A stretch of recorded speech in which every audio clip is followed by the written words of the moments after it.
Modar, modar, modar. Koruptor pasti modar. Era kenyamanan koruptor sudah tamat. Harta haram mereka akan disita total oleh negara. Presiden Prabowo tercinta bersama mantan Presiden ke-7, yaitu Pak Jokowi, telah merancang sistem pembersihan para koruptor ini, yang kini membuat para pejabat korup itu panik ketakutan. Emang paten dua orang ini. Ya udah, tanpa berlama-lama, yuk kita simak penjelasannya. Tapi jangan lupa subscribe channel ini, Tiang Politik. Izinkan saya menyerahkan tongkat estafet kepemimpinan ini kepada Bapak Prabowo Subianto. Izinkan saya juga menyerahkan semua harapan dan cita-cita masyarakat Indonesia, dari Sabang sampai Merauke, dari Miangas sampai Pelorote, dari pinggiran, dari daerah terluar, dari desa dan dari pusat-pusat kota kepada Bapak.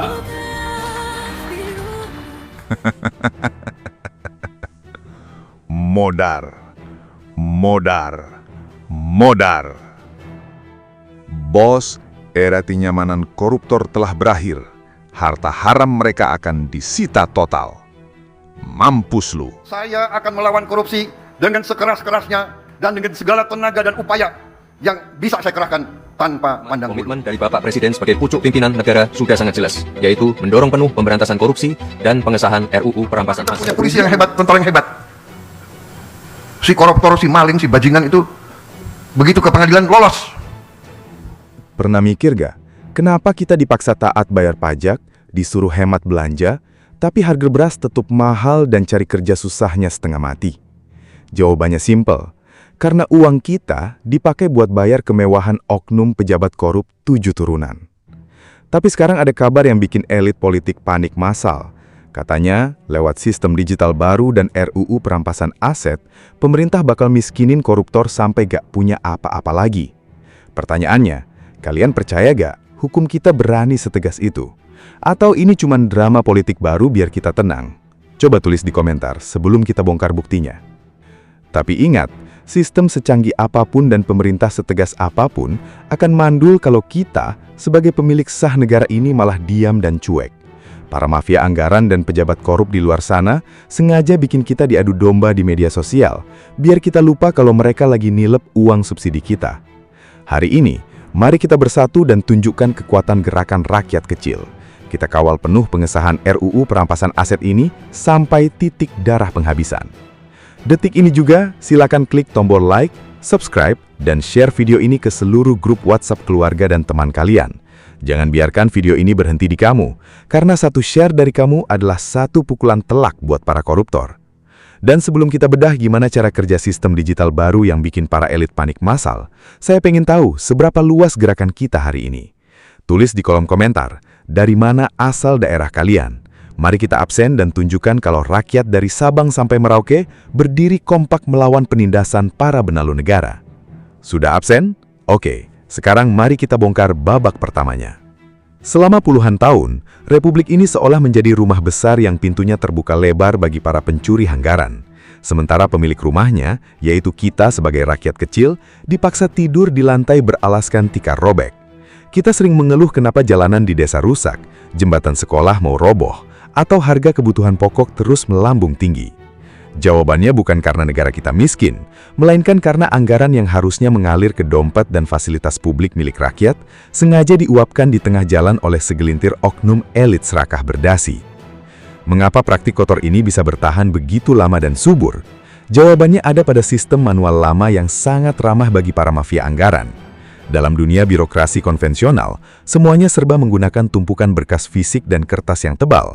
Bagi orang awam, melihat tumpukan kertas itu mungkin terasa membosankan dan rumit. Tapi bagi para koruptor, itu adalah taman permainan yang sangat menyenangkan. Di dalam tumpukan kertas itulah manipulasi terjadi. Angka sebuah proyek senilai miliaran rupiah bisa dengan mudah dicoret dan diubah dengan pena. Tanggal dokumen bisa dimundurkan sesuka hati, dan laporan pertanggungjawaban bisa dipalsukan hanya dengan modal stempel toko fiktif.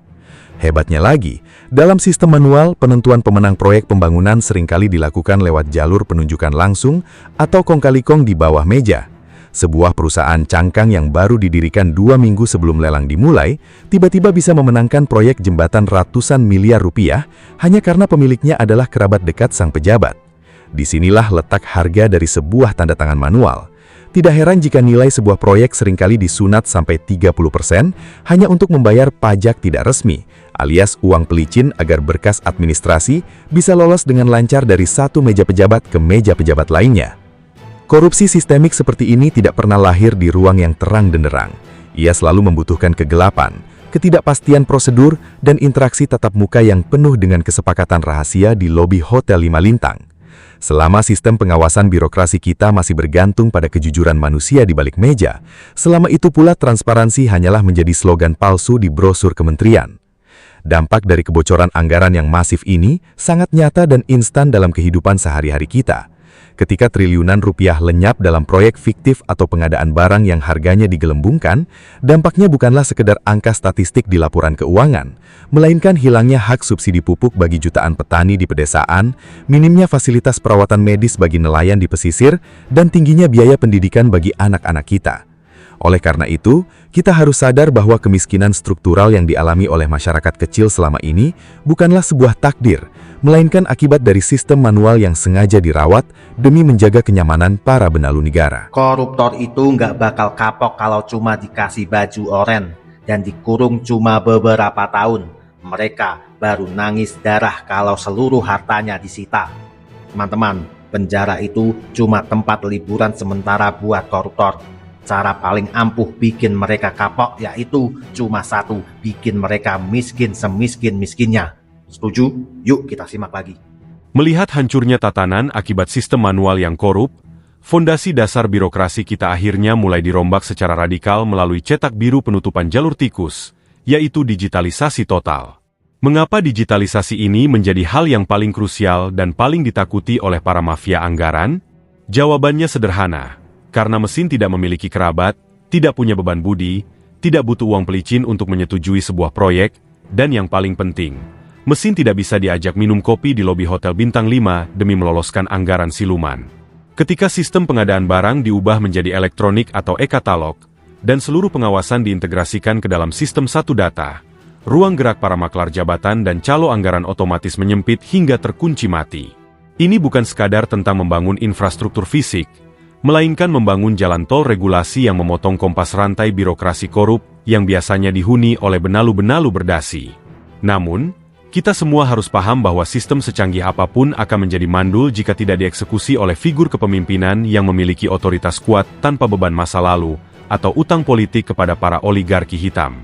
Disinilah letak titik balik yang sangat menarik dalam peta politik kita saat ini.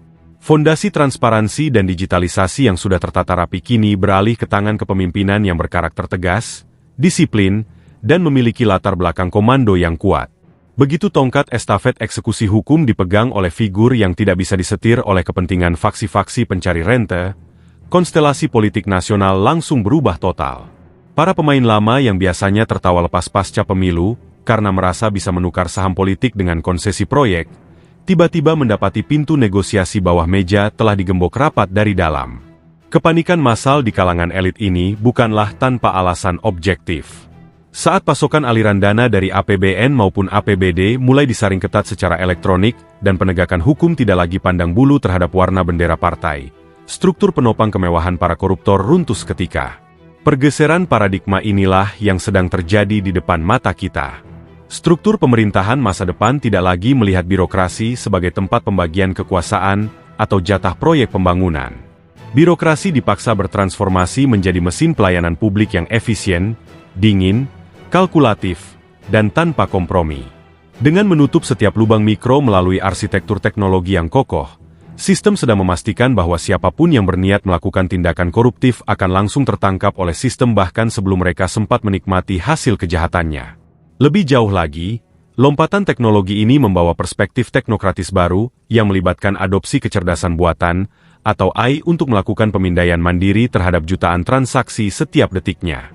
Jika ditemukan adanya ketidaksesuaian atau anomali antara harga pembelian barang oleh instansi pemerintah dengan harga pasar wajar, sistem AI akan secara otomatis menerbitkan alarm peringatan dini dan memblokir pencairan dananya sebelum uang tersebut sempat menyeberang ke rekening bank koruptor. Para penentang modernisasi birokrasi ini seringkali berdalih dengan alasan klasik, seperti daerah belum siap, infrastruktur internet belum rata, atau sumber daya manusia belum mampu beradaptasi. Namun, di balik argumen teknis yang tampak logis itu, motif aslinya sangat transparan. Mereka ketakutan kehilangan ladang pencaharian ilegal mereka. Mereka tidak takut pada ancaman lisan atau pidato moralitas, karena moralitas bisa didebatkan di ruang sidang, tetapi mereka ketakutan setengah mati pada algoritma sistem digital yang tidak bisa disuap untuk bungkam. Mari kita bicarakan hal yang paling ditakuti oleh seorang penjahat kerah putih, yaitu hilangnya status sosial dan kemiskinan yang absolut. Selama bertahun-tahun, hukuman penjara bagi koruptor di negeri ini seringkali terlihat seperti masa liburan yang tertunda. Mereka masuk penjara dengan membawa senyuman lebar sambil melambaikan tangan ke kamera, seolah-olah sedang berangkat studi banding. Begitu keluar dari penjara, mereka tetap disambut sebagai tokoh terhormat karena tumpukan aset hasil jarahannya masih utuh tersimpan rapi atas nama keluarga, kerabat, atau ditanam di perusahaan cangkang di luar negeri. Ini adalah penghinaan terbesar terhadap keadilan sosial dan akal sehat kita sebagai rakyat kecil yang harus memeras keringat setiap hari hanya untuk bertahan hidup.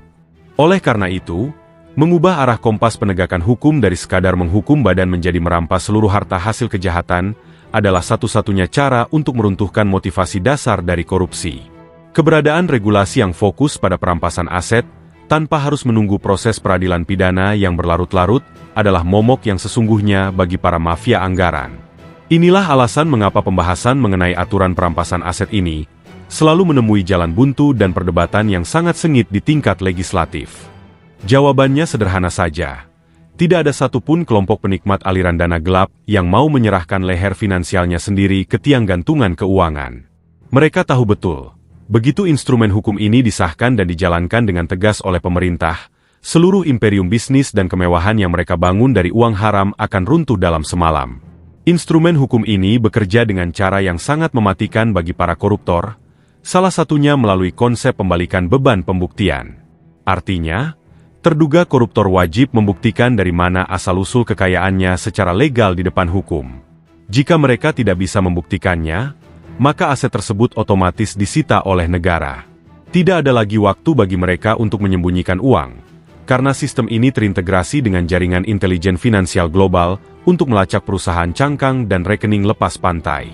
Ditambah lagi dengan pemblokiran rekening instan bagi seluruh anggota keluarga yang terindikasi menikmati aliran dana gelap, para elit penikmat rente ini tidak akan bisa lagi tidur nyenyak. Rumah mewah, koleksi mobil sport, dan simpanan emas mereka sewaktu-waktu bisa diambil alih oleh negara tanpa perlu menunggu proses kasasi yang memakan waktu bertahun-tahun. Langkah ini bukanlah bentuk kesewenang-wenangan, melainkan sebuah pemulihan hak publik yang sah. Uang segar hasil pengembalian aset korupsi ini nantinya bisa langsung disuntikan kembali ke dalam anggaran negara untuk memperkuat jaring pengaman sosial masyarakat. Bayangkan berapa banyak ruang kelas baru yang bisa dibangun, berapa ribu kilometer irigasi sawah petani yang bisa diperbaiki, dan berapa besar jaminan kesehatan yang bisa diberikan kepada masyarakat miskin jika harta haram tersebut dikembalikan sepenuhnya ke kas negara. Ini adalah bentuk redistribusi keadilan yang paling hakiki, mengambil kembali apa yang dicuri dari rakyat, lalu menyerahkannya kembali dalam bentuk fasilitas publik yang berkualitas.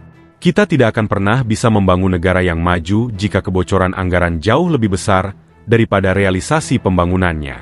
Ketika rakyat melihat bahwa negara hadir secara nyata untuk merebut kembali hak hari mereka yang dirampas, maka kepercayaan publik akan pulih kembali, menciptakan stabilitas sosial yang kokoh untuk masa depan generasi yang akan datang.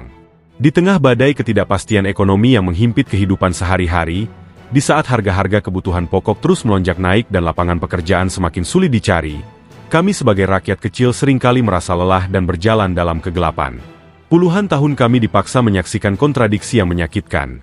Kami diminta patuh membayar pajak, menghemat pengeluaran harian, dan bertahan hidup di tengah fluktuasi global. Sementara di sisi lain, segelintir oknum elit serakah menikmati fasilitas mewah dari hasil memanipulasi kebijakan dan menilep uang negara.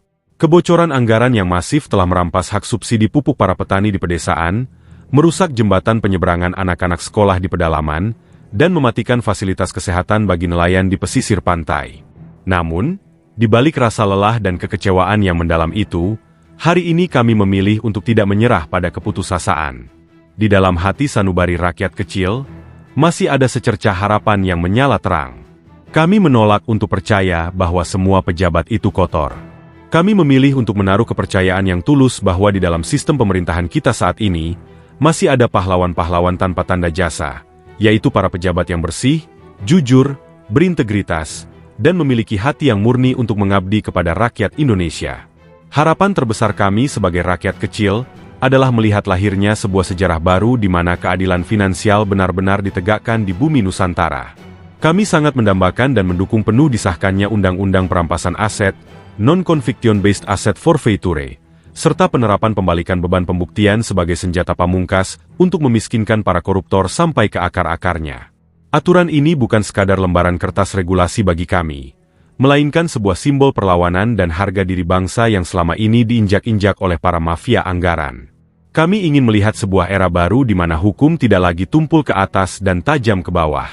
Kami bermimpi tentang Indonesia yang bebas dari korupsi, sebuah negara yang maju dan bermartabat di mana setiap rupiah uang rakyat dikembalikan sepenuhnya untuk membangun fasilitas publik, menjamin pendidikan anak-anak miskin, dan menyejahterakan seluruh lapisan masyarakat tanpa terkecuali.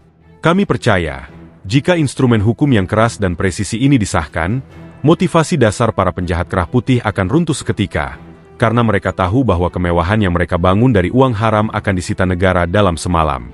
Oleh karena itu, dari lubuk hati yang paling dalam, kami ingin menyampaikan rasa hormat, pujian yang setinggi-tingginya, dan apresiasi yang tak terhingga kepada Bapak Presiden, Bapak Wakil Presiden, serta seluruh jajaran pejabat bersih di kabinet dan lembaga negara yang saat ini sedang berjuang di garis depan demi mewujudkan impian ini. Anda semua adalah fajar harapan bagi kami rakyat kecil yang merindukan keadilan. Di tengah kepungan sistem lama yang korup, keberanian Anda untuk berdiri tegak, menutup lubang-lubang tikus birokrasi melalui arsitektur teknologi digital, dan mendorong pengesahan RUU Perampasan Aset adalah sebuah tindakan patriotisme yang sangat luar biasa. Anda tidak memilih jalan aman yang penuh kompromi bawah meja di lobi hotel mewah, melainkan memilih jalan pedang yang penuh risiko demi membela hak-hak rakyat yang tertindas. Kehadiran pemimpin dan pejabat yang bersih, dingin, kalkulatif, dan tanpa kompromi terhadap uang haram adalah bukti nyata bahwa negara ini masih memiliki masa depan yang cerah.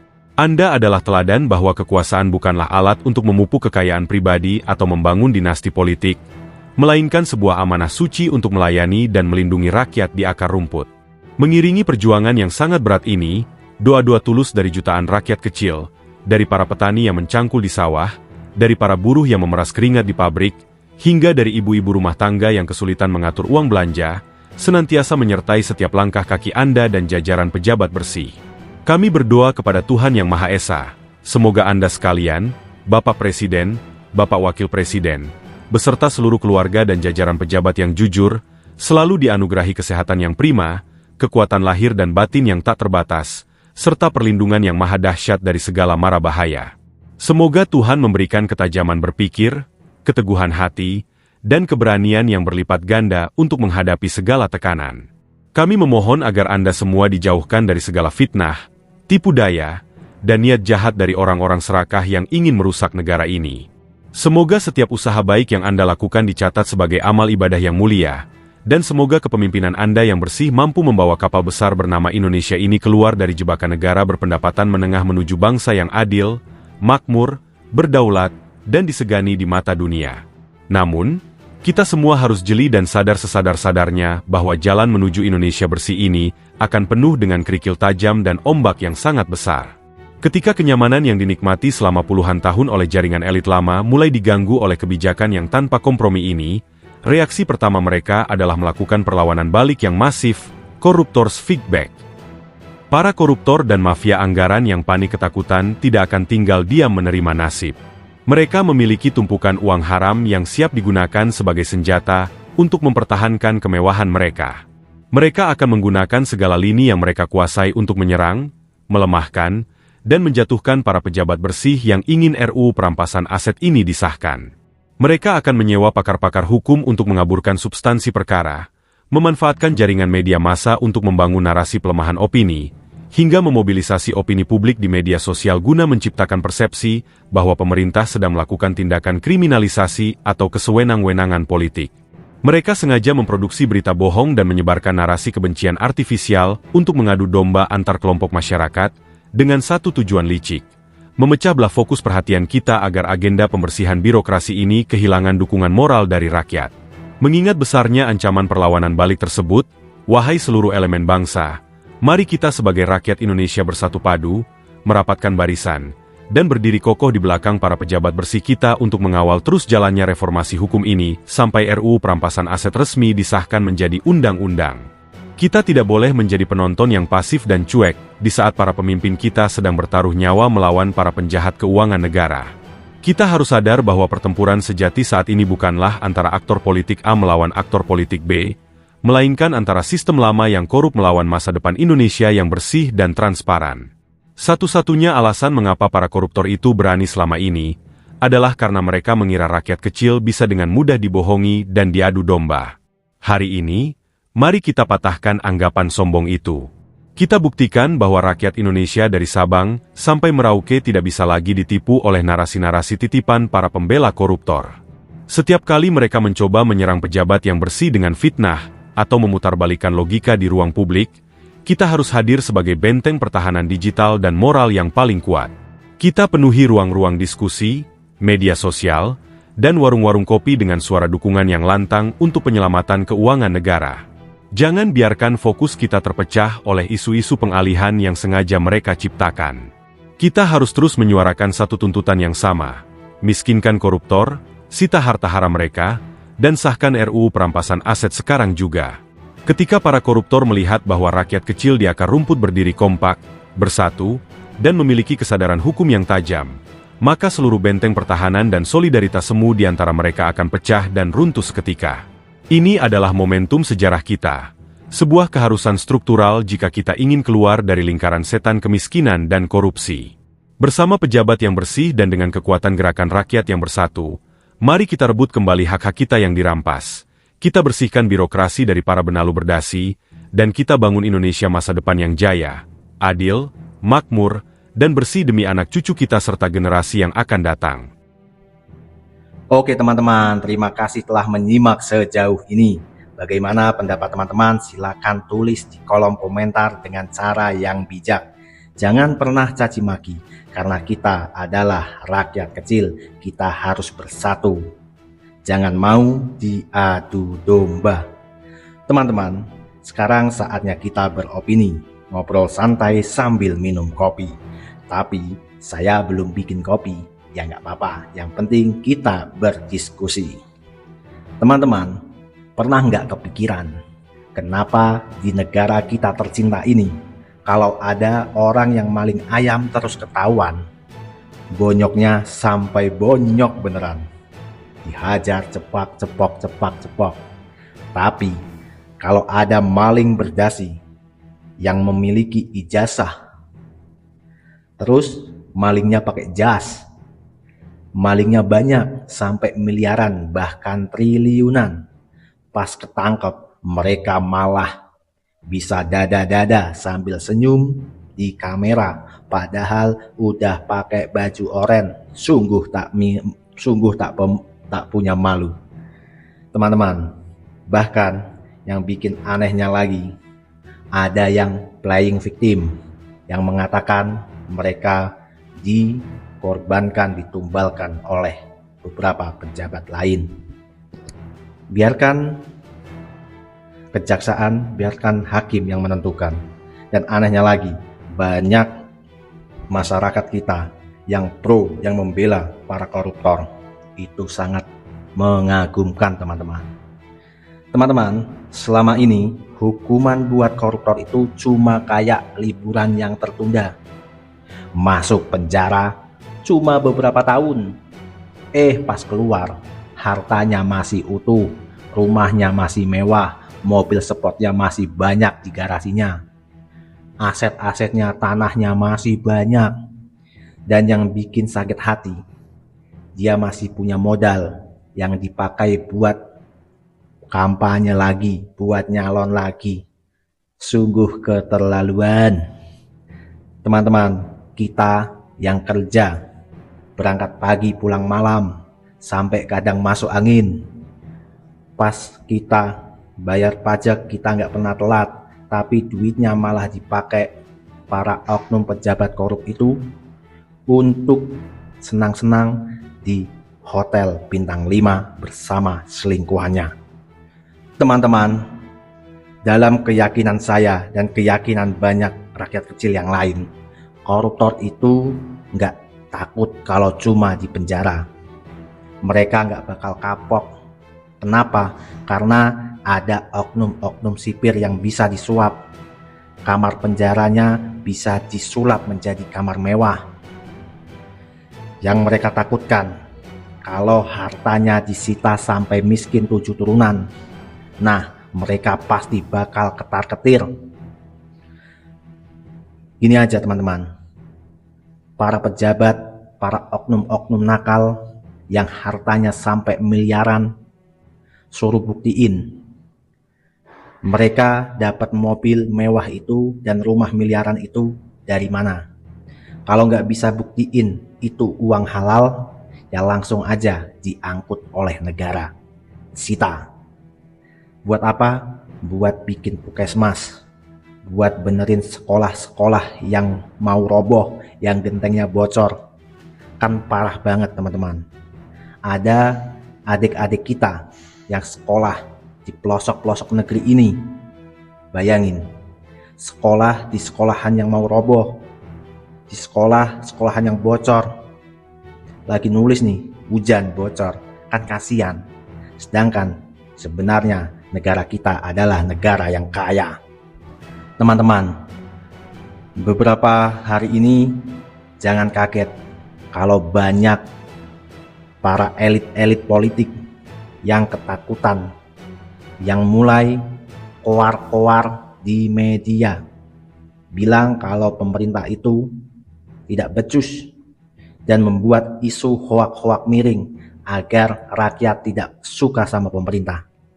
Itulah propaganda agar rakyat terpecah, agar mereka bisa leluasa untuk menyembunyikan aset-aset haram mereka.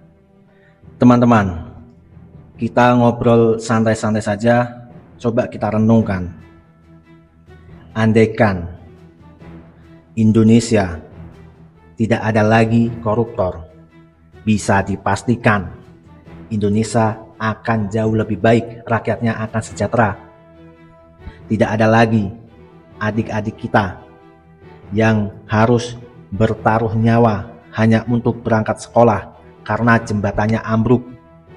Adik-adik kita mau berangkat sekolah harus menyeberang sungai pakai tali. Bayangin teman-teman. Terus nggak ada lagi rakyat kecil, nenek-nenek tua, kakek-kakek tua yang nggak bisa berobat karena nggak memiliki uang. Ini sangat miris. Kita harus kompak teman-teman. Ini bukan cuma untuk kita, ini untuk anak cucu kita. Agar kelak Indonesia menjadi negara yang mandiri, negara yang maju, bebas dari korupsi. Banyak sejarah mengajarkan kita, banyak dinasti besar, banyak negara besar yang hancur bukan karena serangan dari luar, tapi karena korupsi. Kalau anggaran negara selalu bocor, itu akan membuat negara kita semakin hancur. Oleh karena itu teman-teman, kita sebagai rakyat kecil harus kompak, jangan mau diadu domba. Mereka menggunakan cara para penjajah. Rakyat diadu domba agar terpecah belah, agar mereka tidak ada yang mengawasi, karena rakyat sibuk ribut sendiri. Kita harus bersatu. Oleh karena itu, teman-teman, saya mengajak para penonton semua untuk selalu mendukung channel ini, Tiang Politik.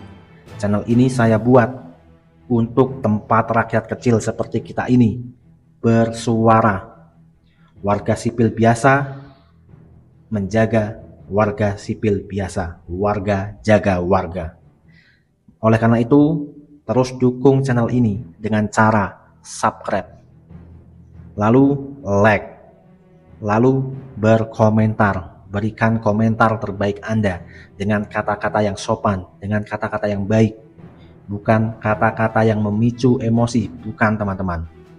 Lalu selanjutnya bagikan video ini ke saudara teman-teman, ke grup WhatsApp keluarga atau sahabat, silakan bagikan. Agar apa? Agar perjuangan kita, agar gerakan ini semakin besar. Andaikan nanti kita berhasil membuat Indonesia lebih baik, bisa dipastikan kita yang akan untung, kita yang akan hidup sejahtera. Bayangkan jika semua koruptor hilang dari bumi Indonesia dan pajak rakyat kecil dihilangkan, kita yang akan sejahtera, teman-teman. Ya udah, mungkin sampai di sini dulu. Apabila ada kata-kata yang salah, saya mohon maaf. Terus dukung channel ini. Sampai bertemu di video selanjutnya. Jangan lupa subscribe Tiang Politik. Terima kasih.